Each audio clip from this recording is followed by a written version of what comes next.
I'm Jaime Dempsey, and I'm on a quest for a mysterious cloak mentioned only in the vaguest of rumors.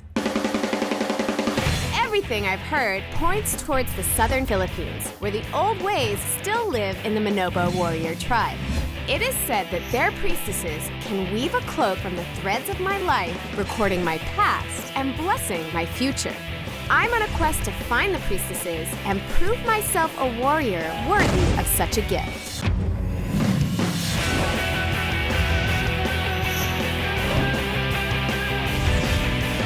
In this leg of my journey, I visit the island of Bohol, where I forge a blade, dive deep under the mountains, and learn a nearly lost language. Imio.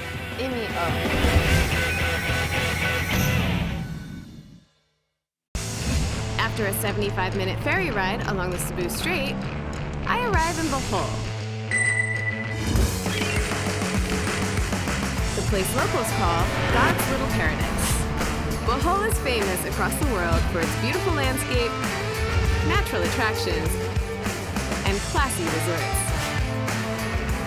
But here in the Philippines, it's also known for the first treaty ever signed between Filipinos and Spaniards.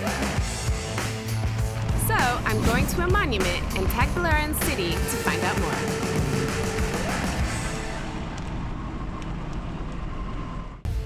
Spain failed to even start colonizing the Philippines for 40 years. Then in 1565, a local chieftain in Bohol concluded a treaty with a Spanish explorer, helping to lay the foundations for the Philippines' first Spanish settlement. The Sandiego marker is here to commemorate the blood compact between Miguel Lopez de Legazpi and Datu Sikatuna to seal their friendship. The monument shows them drinking wine mixed with their blood. But what really draws my eye is the distinctive sword worn by the local chieftain. I hear I can find out more in a town called Loai, so that's where I'm headed. On the way, I pass Baclayan Church. In 2013, an earthquake released as much energy as 32 Hiroshima bombs, damaging many of Bohol's famous churches, including this one.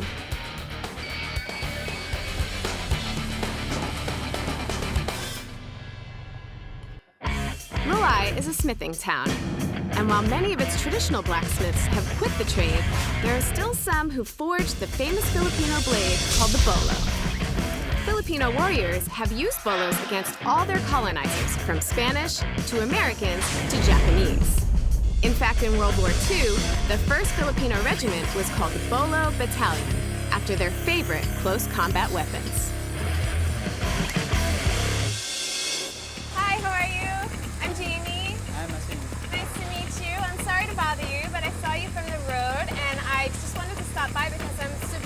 In finding out about bolo making. Masing makes all sorts of bolos, but the bolo I'm interested in is the barong, the warrior's blade. So what kind of metal are you using to make the bolos? It's from old tracks, bearing, and tinsel. So it's scrap metal that you repurpose for bolos. Oh, that's awesome. I'll watch you first. The steel is heated in a furnace with temperatures of over 1,000 degrees Celsius. When it's malleable enough, the smiths pound it on an anvil until they get the desired thickness and shape.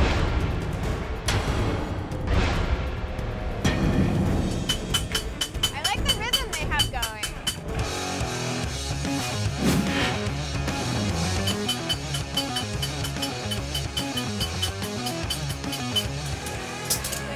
Okay, it's ready for grinding. Okay, off to the next step. Ah, that's the handle.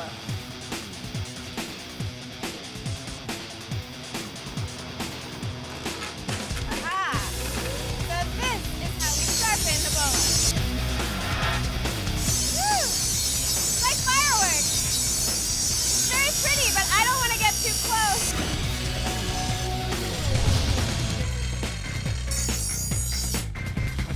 It's finished. Already finished. Awesome. All right, my turn.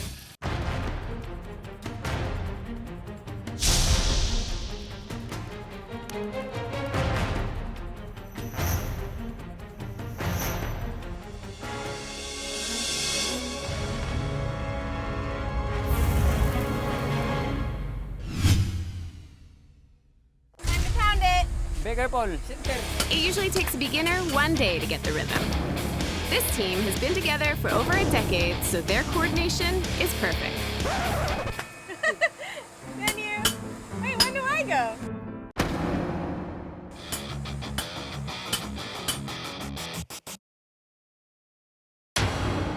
I don't know what the rhythm is. But Masing says he'll help me, so I want to give it another go.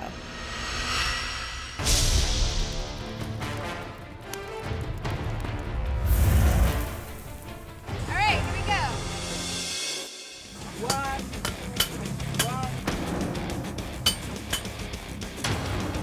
It usually takes roughly 15 minutes to hammer a bolo into shape.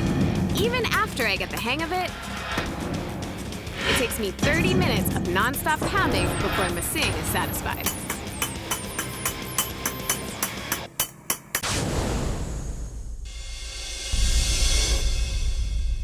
Okay, ready for grinding. Okay.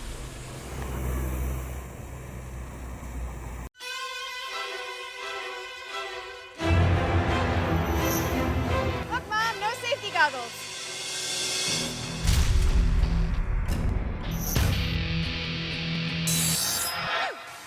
Almost lost a finger.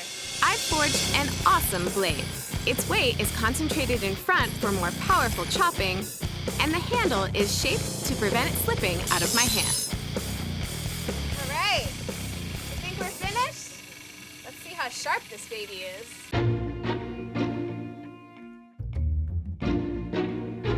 This is how you slice a watermelon. Woo!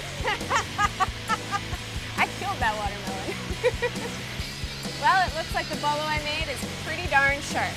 But it's a little big for me to pack, so I think I'm opting for a souvenir that's a little smaller. Daghang salamat, Masing. Ayos ka pa yan.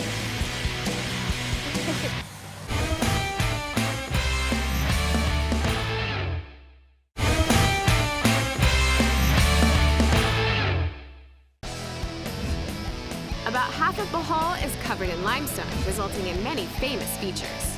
And I can't leave without seeing the most famous one of all.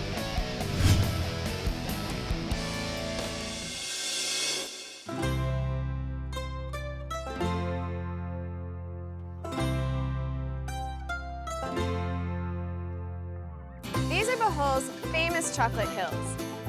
There are hundreds of these throughout Bohol. In the dry season, they're brownish green, and in the wet season, they turn a purplish green, something I'd love to come back and see. Bohol's limestone has given it spectacular caves. I want to visit the most famous one. But first, a little maintenance. After my long haul, I decided to stop for an oil change. This baby's taking good care of me, so it's time for me to take good care of it. Are we all set? Yes. Thank you, sir.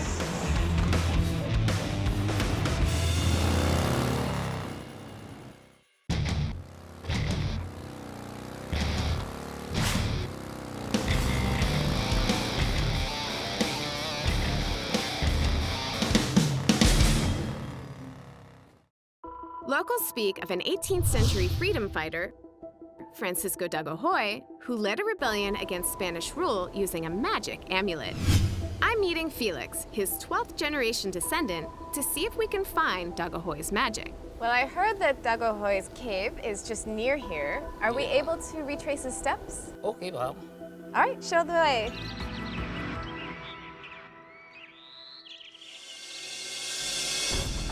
If Dagohoy's amulet is anywhere, it's probably under these mountains in a limestone cave complex that used to be his base. There, Dagohoy's magic was strongest. He was cornered many times, but always disappeared, reappearing miles away. This is the one of his headquarters. So cool. This is a whole different kind of spelunking. Imagine retracing steps that were made roughly 300 years ago. Lead the way. Legend claims that Dagohoy's amulet allowed him to turn into a breeze, blowing from mountain to mountain and slipping past the Spanish. Time to enter the caves and see if there's any truth to these tales.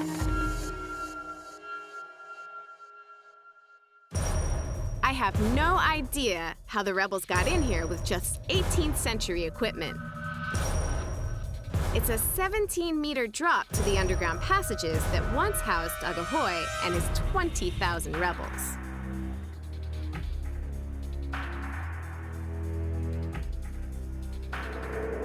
I know I let you guys do this to me. Ah, what's that noise?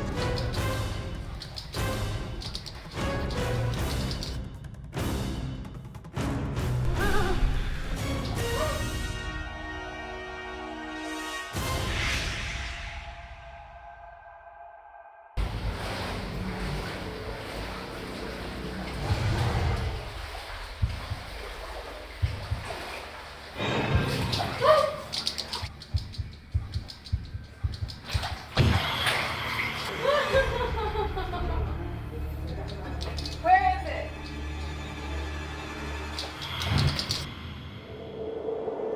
There. I don't want it flying at my head.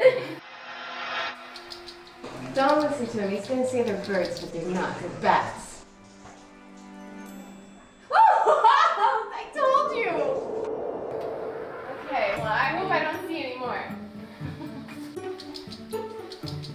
Oh, here it comes again.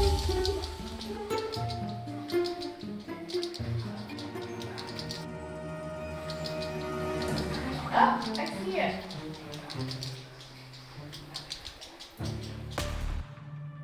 The bats aren't the only creatures here.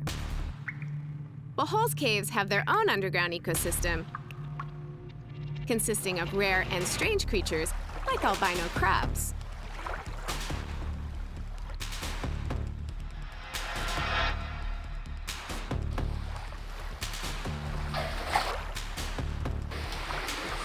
It's like doing a limbo.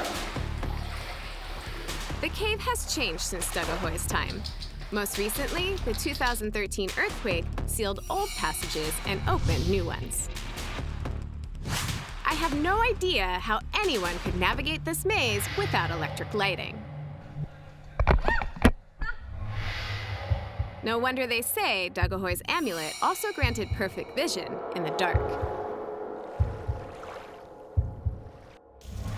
Still no sign of Dagohoy's amulet, but we may have found a small piece of his magic. I can't imagine being the first person to do this. Follow me. Without flashlights.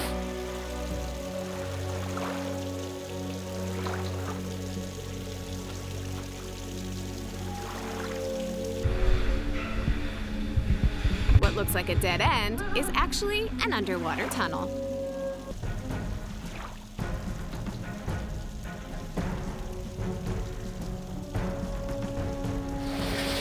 Here we go again. The cave complex is riddled with underwater passages. Swimming through them leads us to other caverns.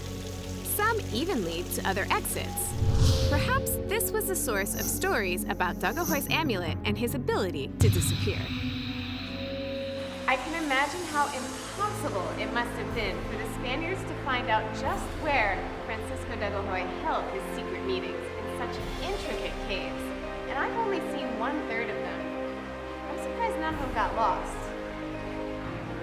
Sir Felix? Sir Felix?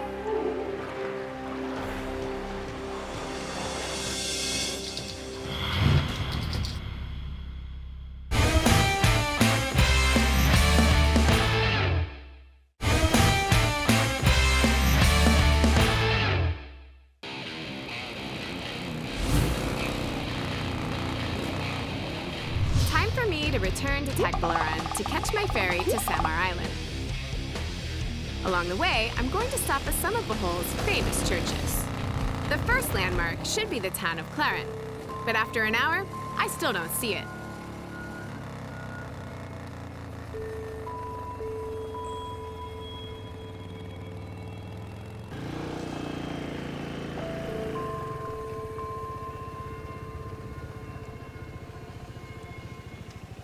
Hi! Hello. So little bit lost. Do you know where the port is? I'm sorry, I'm not from here, but I passed by a community down the road. Maybe you can ask them.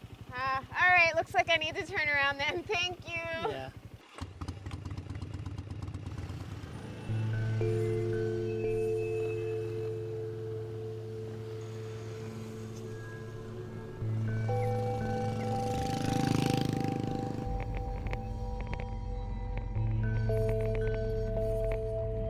If I can find this community he's talking about, I can probably get some directions.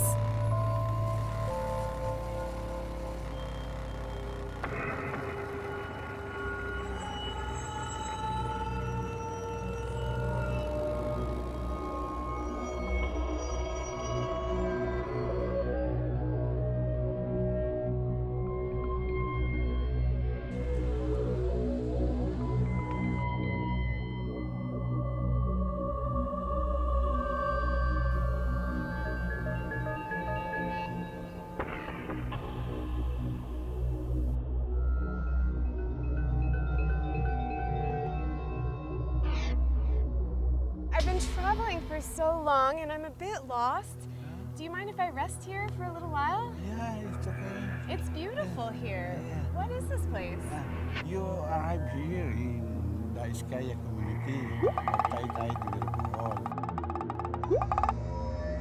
Oh, this statue is beautiful. Who is this? She is my great-great-grandfather, Dato Mariano Sumatra Datahan. So he gave us this place to live for the community and preserve our study continuously our language. We have our classes now of our children and our adults. You come and go with us. Yeah, I'd love to learn as well. Right over here? Yeah. Okay. The Iskaya's origins are a mystery. Some say they're descended from the builders of King Solomon's temple. Fewer than 800 remain to keep their unique language alive. Volunteers like Mora teach the language to kids and adults alike. Hello, kids. Hi.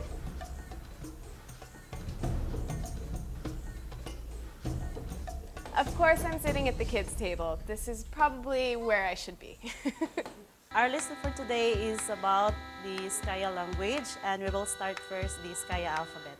Ah, the alphabet. How many Yeah. letters are in the We alphabet? have 46 letters. 46? Yeah. It's a lot to learn.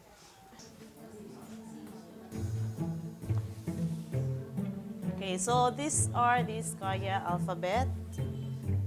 Okay, we have A, B, C, D, E, F, E, H, I. I didn't understand any of that. So our alphabet is taken from the parts of the human body. Very interesting. So your body is like Yeah. forming the letters. Yeah, forming the letter. Like this. It's almost like sign language. How do I do my name, Jaime? It's very hard. Of course it's hard. But me is goes this way. Oh my gosh, that is hard. How would you do that? Like this Yeah, and like this. like that.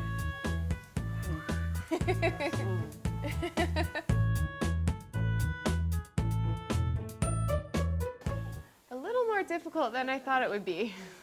So let us sing first. Emi o hibi on masoka bermao Hobi ubi untatu Septi bi oktobi Nobi dibi Ibrolo ebrolo. Very good. Okay, so I have here a flashcards. So Jaime, this will be your test paper. So listen. This is January in Iskaya language, Imi-o. Imi-o. Next we have February, Hibi-on.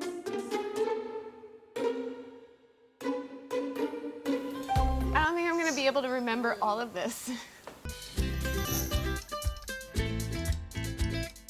So we have an oral test. First, Let's have Jaime. So starting from, what is the Skaya name of January? Emio. August. Tatuo. Tatuo. I got some of them. November. November. No. Nobe. February. I don't know February. Hebion. Hebion. November. No. Bebe. Nobe. Nobe.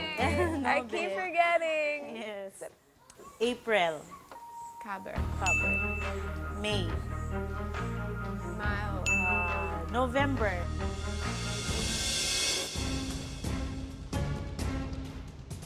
No. Be. Okay, very good. I did it? I Yes, passed? yes. Thank you! It takes a lot longer than a day to get any good at Askayan. But I hope the tiny bit I know now will help just a little in keeping the language alive.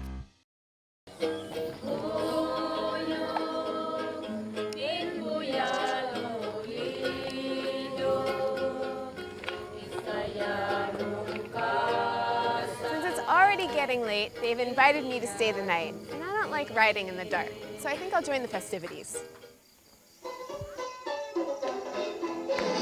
You can, Yuan. Oh no! I don't know how to do it! I've experienced Bohol's history in its weapons, its caves, and its people. But I'm still about 400 kilometers from my final destination, so it's time to head for the islands of Samar and Leyte, where I try to conquer the waves.